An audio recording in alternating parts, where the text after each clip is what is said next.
பெருமையே. நாளெல்லாம் நான் பேசுவது உமது பெருமையே.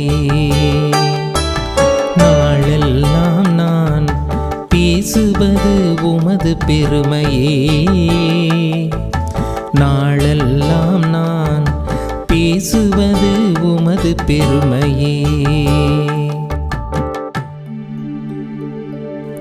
என் அடைக்கலப்பாறையாக நீர் இருந்தருளும், கோட்டை அரணாயிருந்து என்னை மீட்டருளும்.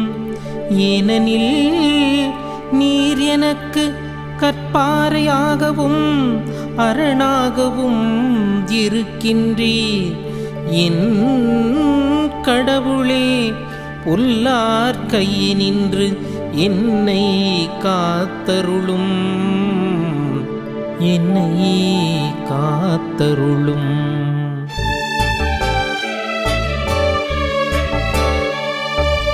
நாளெல்லாம் நான் பேசுவது உமது பெருமையே.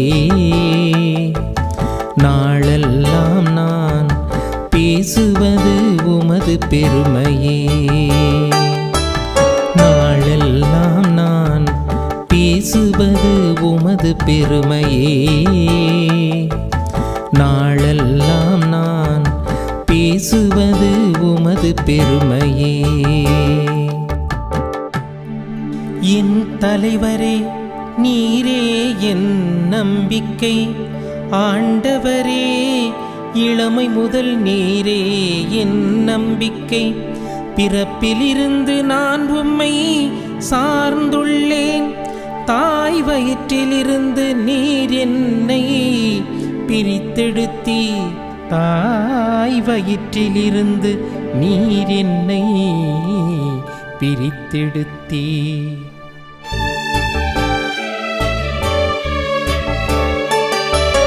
நாளெல்லாம் நான் பேசுவது உமது பெருமையே. நாளெல்லாம் நான் பேசுவது உமது பெருமையே.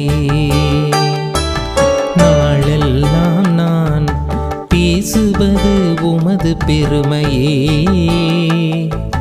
நாளெல்லாம் நான் பேசுவது உமது பெருமையே. தலைவராகிய ஆண்டவரே, உமது வலிமை மிகு செயல்களை எடுத்துரைப்பேன். உமக்கே உரிய நீதிமுறையை புகழ்ந்துரைப்பேன். கடவுளே, என் இளமை முதல் எனக்கு கற்பித்து வந்தீர். இனி வரும் நாட்களிலும் உம்பியத்தகு செயல்களை அறிவிப்பேன்.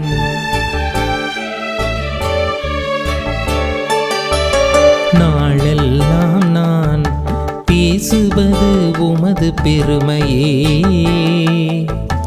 நாளெல்லாம் நான் பேசுவது உமது பெருமையே. நாளெல்லாம் நான் பேசுவது உமது பெருமையே. நாளெல்லாம் நான் பேசுவது உமது பெருமையே. இறையேசுவில் பிரியமான மாதா தொலைக்காட்சி அன்பர்களே, தினம் ஒரு திருப்பாடல் எனும் நிகழ்ச்சி மூலமாக உங்களை சந்திப்பதில் நான் மகிழ்ச்சி அடைகிறேன். இன்று நாம் தியானிக்க இருக்கும் திருப்பாடல் 71. முதியோரின் மன்றாட்டு என்ற தலைப்போடு இருக்கக்கூடிய இந்த திருப்பாடலை பற்றி நாம் பார்த்தோம் என்றால், சிறு வயது முதல் தன்னுடைய வாழ்க்கையிலேயே கடவுளுடைய பிரசன்னத்தையும் கடவுள் மீது அதீத பற்றியும் கொண்டிருக்கக்கூடிய ஒரு நபரை பற்றி திருப்பாடல் ஆசிரியர் எடுத்துரைக்கின்றார். இந்த திருப்பாடலிலே பார்க்கும்போது அவர் கடவுளிடம் தன்னுடைய பிரச்சனைகளை புலம்புவதையும் அதே போல கடவுளுடைய மீட்புக்காக மன்றாடுவதையும் கடவுளுடைய நாமத்தை புகழ்வதுமாக இத்திருப்பாடலில் நாம் பார்க்க இருக்கின்றோம். அன்புக்குரியவர்களே, இத்திருப்பாடலில் துவக்கத்தில், அதாவது 1வது வசனத்திலே, ஆண்டவரே உம்மிடம் நான் அடைக்கலம் புகுந்துள்ளேன், ஒருபோதும் நான் வெட்கமுற விடாதையும் என்று அவர் கூறும்போது இந்த மன்றாட்டின் மூலமாக இங்கு தொடங்குகின்றது. இதன் மூலம் இவர் கடவுளை சார்ந்திருக்கிறார் என தெரிகின்றது. கடவுளின் துணை இல்லாமல் எதுவும் நடக்காது என இவர் அறிந்திருக்கிறார். இது திடீரென்று வந்த நம்பிக்கையல்ல, மாறாக சிறு வயது முதல் முதிர்ந்த நிலை அடையும் வரை தன்னுடைய வாழ்க்கையிலேயே அவர் அனுபவித்த பல காரியங்கள் மூலமாக அவர் இந்த உண்மையை அறிந்திருக்கிறார் என்பதைத்தான் திருப்பாடல் ஆசிரியர் இத்திருப்பாடல் மூலமாக நமக்கு விளக்க இருக்கின்றார். இதோடைய இரண்டாவது பகுதியிலே பார்க்கும்போது கடவுளின் வழியில் நடப்போருக்கு பல பிரச்சனைகள் வரும் என கூறப்படுகின்றது. கடவுளுடைய நேரிய பாதையில் நடக்கும்போது நமக்கு பல தீங்குகள் நமக்கு நேரிடும் என திருப்பாடல் ஆசிரியர் கூறுகின்றார். இதிலே இறைவசனம் 10-11 நாம் பார்த்தோம் என்றால், ஏனெனில் என் எதிரிகள் பேசுவதெல்லாம் என்னை பற்றியே, என் உயிரை பறிக்க தேடுவோர் ஒன்று கூடி சதி செய்கின்றனர். கடவுள் அவனை கைவிட்டு விட்டார், அவனை பின்தொடர்ந்து பிடியுங்கள், அவனை காப்பாற்ற ஒருவரும் இல்லை என்று அவர்கள் சொல்கிறார்கள் என்று இங்கு கூறும் போது அவருடைய மனதில் இருக்கக்கூடிய கலக்கத்தையும் அவருடைய மன்றாட்டிலே இருக்கக்கூடிய அந்த அவசரத்தையும் திருப்பாடல் ஆசிரியர் நன்றாக வெளிப்படுத்துகின்றார். இங்கு தன்னுடைய எதிரிகளை நேரிடுவதற்கு பதிலாக அவர் கடவுளிடம் கொண்டுள்ள நம்பிக்கையை அவர் கற்பாறையாகவும் கோட்டையாகவும் கருதுகிறார். அது தன்னை காக்கும் என்கின்ற உறுதியான நம்பிக்கையோடு அவர் இருக்கின்றார். இங்கு ஒரு குறிப்பிடத்தக்க அம்சம் என்னவென்றால், தான் தாயின் கருவில் இருக்கும் போதே கடவுளுடைய பிரசன்னம் தன்னுள்ளே இருக்கின்றது என்கின்ற உண்மையை அவர் அறிந்திருக்கின்றார். இறைவசனம் 6 நாம் பார்த்தோம் என்றால், பிறப்பிலிருந்து நான் உம்மை சார்ந்துள்ளேன், தாய் வயிற்றிலிருந்து நீர் என்னை பிரித்தெடுத்தீர், உம்மையே நான் எப்போதும் புகழ்ந்து போற்றுவேன் என அவர் கூறும்போது கடவுளுடைய தலையீடு தான் கருவில் இருக்கும்போது அந்த முதல் நாளிலிருந்து இருக்கின்றது என்பதை அவர் அழகாக வெளிப்படுத்தியிருக்கின்றார்.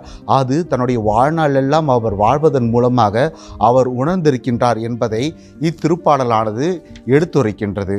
மேலும் அவர் மீட்புக்காக கடவுளிடம் மன்றாடும் போது அவருடைய தொனியானது மாறுகின்றது. இங்கே அவர் மன்றாட்டிற்கு பதிலாக கடவுளுடைய நாமத்தை புகழும் விதத்திலே அவர் தன்னுடைய தொனியை மாற்றி அமைக்கின்றார்.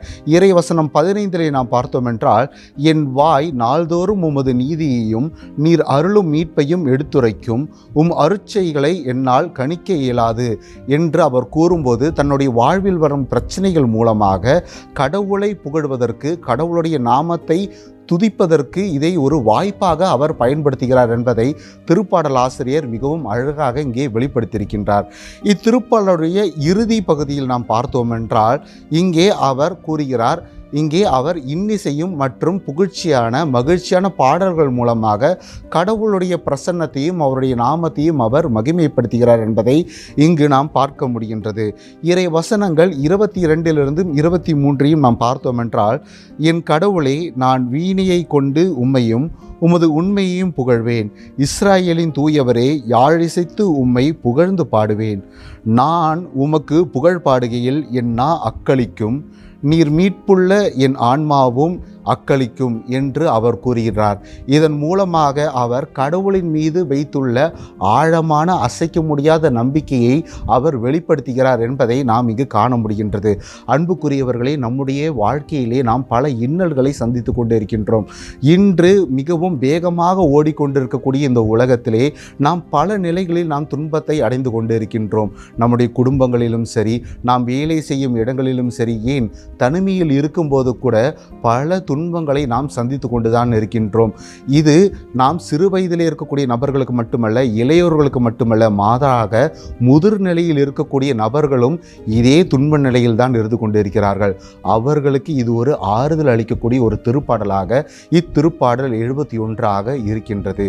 இதன் மூலமாக நமக்கு திருப்பாடல் ஆசிரியர் கூறவிருக்கும் செய்தி என்னவென்றால், எப்பேற்பட்ட துன்ப நிலை வந்தாலும் சரி, கடவுளுடைய நாமத்தை நாம் புகழவோ அவருக்கு நன்றி கூறுவோ நாம் மறுக்கக்கூடாது, நாம் மறக்கவும் கூடாது. ஏனென்றால் தாயின் வயிற்றில் நாம் இருக்கும்போதே அவர் நம்மை ஆய்ந்தறிந்திருக்கின்றார், நம்முடைய ஒவ்வொரு செயலையும் அவர் அறிந்திருக்கின்றார் என்பதைத்தான் திருப்பாடல் ஆசிரியர் தன்னுடைய வாழ்நாள் முழுவதும் அவர் அனுபவித்த அனுபவங்கள் மூலமாக இத்திருப்பாடலில் அவர் வெளிப்படுத்தியிருக்கின்றார். எனவே நாமும் அவரை பின்பற்றுவோம். நம்முடைய வாழ்க்கையிலே இருக்கக்கூடிய பல இன்னல்கள் வந்தாலும், பல பிரச்சனைகள் வந்தாலும் நாம் இறைவனை விட்டு விலகாமல் இருப்போம். இறைவன் நம்மோடு தான் இருக்கின்றார் என்கின்ற அந்த உறுதியான நம்பிக்கையோடு நம்முடைய வாழ்க்கையை நாம் கட்டமைப்போம். நாம் எப்போது அந்த நம்பிக்கையை நம்முடைய வாழ்க்கையை கட்டமைக்கிறோமோ அப்போது நாம் இறைவார்த்தையில் கட்டப்பட்ட வீட்டிற்கு ஒப்பாவோம். அதாவது பாறையின் மீது கட்டப்பட்ட வீட்டிற்கு ஒப்பாவோம் என்கின்ற செய்தியை தான் இன்றைய திருப்பாடலானது நமக்கு எடுத்துரைக்கின்றது. எனவே இத்திருப்பாடலை நம்முடைய வாழ்க்கையிலே அடித்தளமாக வைத்துக்கொண்டு நம்முடைய வாழ்க்கையை நாம் அமைத்து கொள்வோம். ஜெபிப்போமாக. அன்பு தந்தையே, நீரே என் அடைக்கலம், என் பலனும் கோட்டையும். உமது வழிகாட்டுதலையும் பாதுகாப்பையும் நிலையான அன்பையும் கொடுத்து உமது நீதியின் ஒளியை எங்கள் மீது பிரகாசிக்க செய்தருளும். இக்கட்டான சூழலில் நீரே எங்கள் நம்பிக்கையும் மீட்பும் என்பதை உணர்ந்து உம்மையே சார்ந்திருக்கும் அருளை எங்களுக்கு தந்தருளும். எங்கள் ஆண்டவரும் மீட்பருமான இயேசு கிறிஸ்து வழியாகவும் எங்கள் தாய் அன்னை மரியாள் வழியாகவும் உம்மிடத்திலே மன்றாடுகிறோம். எங்கள் ஜெபம் கேளும் ஜீவனுள்ள நல்ல தகப்பனே. ஆமேன்.